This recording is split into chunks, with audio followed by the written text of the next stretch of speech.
नमस्कार। आज हम एक काफ़ी बड़ी खबर पर बात कर रहे हैं।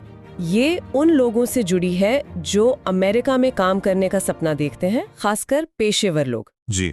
है कि अमेरिका के पूर्व राष्ट्रपति डोनाल्ड ट्रंप ने H-1B वीज़ा की फीस में एक बहुत बड़ी बढ़ोतरी का प्रस्ताव रखा है। हाँ, ये खबर काफी हलचल मचा रही है, खासतौर पे भारत में। बिल्कुल। तो आज की हमारी बातचीत का मकसद है इसी बदलाव को थोड़ा गहराई से समझना। ये क्यों हो रहा है, इसका असर क्या हो सकता है, और जो हमारे पास स्रोत हैं उसमें एक्सपर्ट्स क्या कह रहे हैं। तो चलिए शुरू करते हैं। हाँ, जरूर। देखिए, H-1B वीजा, जैसा हम सब जानते हैं, अमेरिका में काम करने के लिए खासतौर पे टेक सेक्टर में एक बहुत ही अहम रास्ता रहा है। सही। अब ये जो बदलाव की बात हो रही है वो असल में चौंकाने वाला है। फीस को सीधे $1 लाख करने का प्रस्ताव। $1 लाख, मतलब रुपए में कितना हुआ ये? हाँ, ये करीब 88 लाख रुपए बनता है। 88 लाख रुपए बाप रे।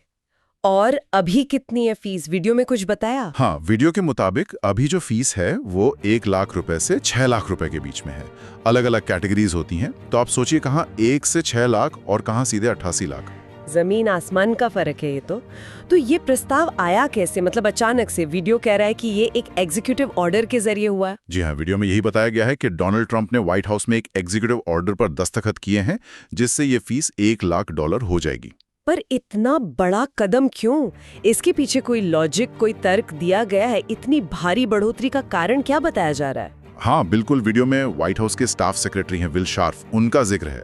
उनके हवाले से बताया गया है कि प्रशासन का मानना है कि H-1B प्रोग्राम का काफी मिसयूज हुआ है, मतलब दुरुपयोग। अच्छा, किस तरह का दुरुपयोग? उनका तर्क यह है कि ये वीजा असल में उन हाई स्किल्ड लोगों के लिए था जिनकी जगह अमेरिकी कर्मचारी नहीं ले सकते। लेकिन प्रशासन को लगता है कि कई कंपनियां इसका इस्तेमाल सस्ते में विदेशी कर्मचारी लाने के लिए कर रही हैं, जिससे अमेरिकी वर्कर्स का नुकसान हो रहा है। ओके। तो ये जो $1 लाख की भारी भरकम फीस है, इसे वो एक तरह के फिल्टर की तरह देख रहे हैं। उनका सोचना है कि इतनी ज्यादा फीस होगी तो कंपनियां सिर्फ उन्हीं लोगों को लाएंगी जिनकी उन्हें वाकई बहुत ज्यादा जरूरत है, मतलब जो असाधारण रूप से कुशल हों और जिनकी कमी अमेरिकी लेबर मार्केट में हो। समझ गई। तो ये प्रशासन का नजरिया हुआ जी। कि दुरुपयोग रोकना है और सिर्फ टॉप टैलेंट को लाना है। जी। लेकिन जमीनी हकीकत पर, इंडस्ट्री पर इसका क्या असर पड़ेगा, खासकर टेक इंडस्ट्री जो काफी ज्यादा निर्भर करती है H-1B पर? हाँ, ये बहुत बड़ा सवाल है। वीडियो में न्यू जर्सी की एक इमिग्रेशन एक्सपर्ट है ज्योत्सना शर्मा, उनका जिक्र है। वो तो कह रही हैं कि इससे टेक इंडस्ट्री में हड़कंप मच जाएगा। हाँ, ज्योत्सना शर्मा की बात काफी अहम है। वो वीडियो में साफ कह रही हैं कि अमेरिकी टेक इंडस्ट्री और खासकर वो कंपनियां जिन्हें सिस्टम इंटीग्रेटर्स कहते हैं, जैसे कॉग्निजेंट, TCS, HCL। हाँ, ये बड़ी भारतीय IT कंपनियां हैं। बिल्कुल, इन पर इसका बहुत बुरा असर पड़ेगा। ये वो कंपनियां हैं जो बड़े बड़े IT प्रोजेक्ट संभालती हैं और बहुत बड़ी संख्या में H-1B पेशेवरों को रखती हैं। वीडियो में कहा गया है कि इन कंपनियों में तो भर के H-1B वाले लोग काम करते हैं। उनका पूरा बिजनेस मॉडल ही काफी हद तक इस टैलेंट पूल पर टिका है। और ये सिर्फ नए लोगों को लाने की बात नहीं है ना? जो लोग पहले से अमेरिका में काम कर रहे हैं उनका वीजा रिन्यूअल भी तो होता होगा। हाँ बिल्कुल। तो एक्सपर्ट का कहना है कि हर बार रिन्यूअल पर $100,000 देना कंपनियों के लिए नेक्स्ट टू इम्पॉसिबल होगा, लगभग नामुमकिन। ये बात थोड़ी और समझाएंगे? हाँ, ये बहुत ही सीरियस पॉइंट है। देखिए, वीडियो में ये समझाया गया है कि H-1B वीजा अक्सर प्रोजेक्ट के हिसाब से मिलता है, कभी 6 महीने का, कभी साल का, कभी 2 साल का। अच्छा। ऐसा नहीं कि एक बार मिल गया तो बस चलता रहेगा। इसे बार बार रिन्यू कराना पड़ता है, जब तक कि या तो आपका ग्रीन कार्ड प्रोसेस ना हो जाए या आपका काम खत्म ना हो जाए। अब आप सोचिए, अगर किसी कंपनी के पास मान लीजिए सैकड़ों या हजारों H-1B कर्मचारी हैं और हर कुछ समय पर उनमें से कई लोगों के वीजा रिन्यूअल का टाइम आता है, तो हर एक रिन्यूअल पर 88 लाख रुपए का खर्चा। हर एक पर? जी हाँ, हर एक पर। ये तो कंपनियों का पूरा बजट ही हिला देगा। ये सिर्फ एक बार का खर्चा नहीं है, ये एक लगातार आने वाली बहुत बड़ी ऑपरेशनल कॉस्ट बन जाएगी। सही बात है। एक्सपर्ट का यही कहना है कि ज्यादातर कंपनियों के लिए, खासकर वो जो बड़ी संख्या में H-1B इस्तेमाल करती हैं, उनके लिए ये बोझ उठाना शायद मुमकिन ही ना हो, नेक्स्ट टू इम्पॉसिबल, उन्होंने इसीलिए कहा है। इससे तो उन लोगों की मुश्किलें बहुत ज्यादा बढ़ जाएंगी जो सालों से अमेरिका में हैं और ग्रीन कार्ड का इंतजार कर रहे हैं। वीडियो में इस पर भी बात हुई है। बिल्कुल, ये एक और बहुत अहम पहलू है। ग्रीन कार्ड का इंतजार खासकर हम भारतीयों के लिए बहुत लंबा होता है।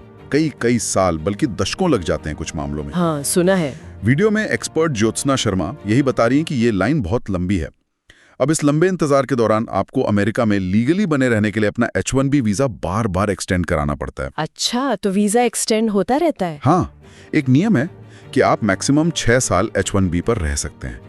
लेकिन अगर आपने उस दौरान अपना ग्रीन कार्ड प्रोसेस शुरू कर दिया है और खासकर अगर आपका I-140 अप्रूव हो गया है, ये ग्रीन कार्ड प्रोसेस का एक इंपॉर्टेंट स्टेज है, तो आपको उसके बाद भी वीजा एक्सटेंशन मिलते रह सकते हैं जब तक ग्रीन कार्ड ना मिल जाए। ओके। वीडियो में इसी I-140 स्टेज का जिक्र है। इसके अप्रूवल के बाद थोड़ी सिक्योरिटी मिलती है कि हाँ, अब आपको देश छोड़ने को नहीं कहा जाएगा, भले ही ग्रीन कार्ड मिलने में और वक्त लगे। तो जो लोग इस ग्रीन कार्ड लिम्बो में फंसे हैं, मतलब सालों से इंतजार कर रहे हैं, उनके लिए तो ये नई फीस एक तरह की दोहरी मार हो गई। हाँ, बिल्कुल। मतलब एक तो पहले से ही अनिश्चितता है, इतना लंबा इंतजार है, और अब उनके एम्प्लॉयर पर इतना बड़ा फाइनेंशियल बर्डन आ जाएगा कि शायद वो रिन्यूअल कराने से ही कतराने लगे। यही चिंता वीडियो में एक्सपर्ट जता रही हैं। वो कह रही हैं कि ये सोचना भी मुश्किल है कि जो कंपनियां सालों से अपने कर्मचारियों के ग्रीन कार्ड का वेट कर रही हैं और हर एक्सटेंशन पर नॉर्मल फीस भर रही थी, वो अचानक हर बार $100,000 कैसे देंगी। सही बात है। इससे उन कर्मचारियों का भविष्य और ज्यादा अनिश्चित हो सकता है। क्या कंपनियां ये बोझ उठाएंगी या वो कहेंगी कि भाई अब हम और एक्सटेंड नहीं करा सकते। यह उन हजारों परिवारों के लिए बहुत स्ट्रेसफुल सिचुएशन बन सकती है जो अमेरिका में अपनी जिंदगी बना चुके हैं। ये तो वाकई बहुत सोचने वाली बात है। अच्छा, आपने शुरू में कहा था कि H1B के लिए काफी कंपटीशन होता है। वीडियो में लॉटरी सिस्टम के बारे में भी कुछ बताया गया था, वो क्या है? हाँ, संक्षेप में बताया गया है। देखिए, हर साल एक फिक्स्ड नंबर में ही H1B वीजा दिए जाते हैं। कितने? 65,000 वीजा होते हैं रेगुलर कैप में, मतलब सामान्य कोटे में। इसके लिए दुनिया भर से लोग अप्लाई करते हैं और इसमें भारतीयों की संख्या काफी ज्यादा होती है। अच्छा। इसके अलावा 20,000 वीजा उन लोगों के लिए रिजर्व्ड होते हैं जिन्होंने अमेरिका से ही मास्टर्स या उससे ऊंची डिग्री ली हो। इसे मास्टर्स कैप कहते हैं। ओके। अब क्योंकि अप्लाई करने वालों की संख्या उपलब्ध वीजा से कहीं ज्यादा होती है, कई गुना ज्यादा, इसलिए एक कंप्यूटराइज्ड लॉटरी सिस्टम से सिलेक्शन होता है। मतलब सिर्फ क्वालिफाइड होना काफी नहीं है, आपकी किस्मत भी होनी चाहिए कि लॉटरी में नाम आ जाए। बिल्कुल सही। पहले आपकी एप्लीकेशन लॉटरी में सिलेक्ट होगी, उसके बाद आगे का प्रोसेस होगा। और इसी लॉटरी से चुने जाने के बाद अगर ये नया प्रस्ताव लागू होता है तो एम्प्लॉयर को ये 88 लाख रुपए की फीस देनी होगी। ये जो अंतर है, पहले की 6 लाख की रेंज और अब सीधे 88 लाख, वीडियो में एक्सपर्ट इसी पर बार बार जोर दे रही हैं। हाँ, ये अंतर ही अपने आप में पूरी कहानी कह देता है।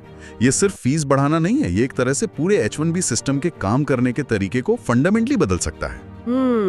सवाल ये उठता है कि क्या इसका मकसद वाकई सिर्फ बेस्ट ऑफ द बेस्ट को लाना है जैसा कहा जा रहा है, या फिर ये एक तरह से H1B प्रोग्राम को ही बहुत ज्यादा सीमित करने का तरीका है। क्योंकि जाहिर सी बात है, अगर कंपनियां ये फीस नहीं दे सकती तो वो कम H1B आवेदन करेंगी। तो इसी से जुड़ा सवाल ये है कि क्या इस फैसले को कहीं चैलेंज किया जा सकता है? क्या कंपनियां या कोई और ग्रुप इसके खिलाफ आवाज उठा सकता है? वीडियो में एक्सपर्ट का तो मानना है कि विरोध तो होगा। हाँ, वीडियो में एक्सपर्ट ज्योत्सना शर्मा कहती हैं कि उन्हें पूरी उम्मीद है कि कंपनियां और जो इंडस्ट्री ग्रुप्स हैं वो इसका विरोध करेंगे और शायद फीस कम करने की मांग करेंगे।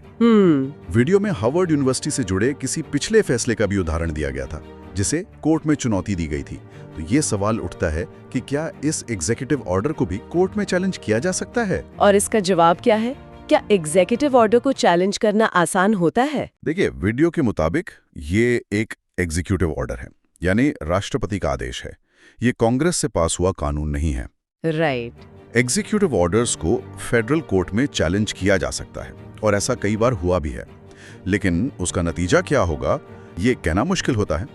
कोर्ट्स को ये देखना होता है कि क्या राष्ट्रपति ने अपनी शक्तियों का दुरुपयोग किया है, क्या ये आदेश किसी मौजूदा कानून के खिलाफ है, या क्या ये बिल्कुल मनमाना और अतार्किक है। अच्छा। वीडियो में एक्सपर्ट भी यही कहती हैं कि यह देखना होगा कि फेडरल कोर्ट्स इस मामले को कैसे लेते हैं।